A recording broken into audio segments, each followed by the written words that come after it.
It's interesting as we read some of the Psalms, when you can forget that they were written in the ancient Hebrew context, not in the Christian context. The Lord has made his salvation known in the sight of all the nations. He has revealed his justice. What is that referring to? I know what it refers to in the Christian context. But when David wrote this psalm, what was he talking about? Now, it's possible it was God's releasing the people from Egypt. It's possible that it was God's bringing them into the Holy Land. It's possible that it was God's rescuing David from the hand of his pursuers and enemies. But to the nations?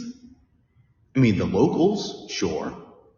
You know, if there was a big event in Thibodaux, I'm sure the people in Shack Bay and St. Charles would hear about it.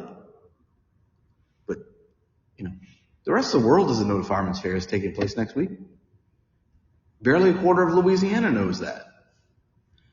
And these events I've all mentioned, they were local things.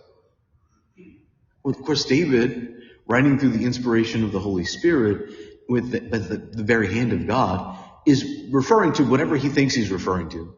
But God is pointing us to the death and resurrection of Jesus Christ. Now, things have irrevocably changed. They don't go back to the way they were.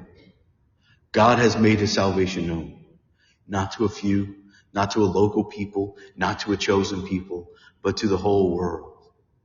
And everyone who has ears ought to hear. And the next time he makes his salvation known, it will be undeniable by every human that draws breath. But for now, our task is to bring the good news and the message of Jesus Christ to the four corners of the world, so that all the people who have not yet heard it might have the chance to hear of the salvation of God.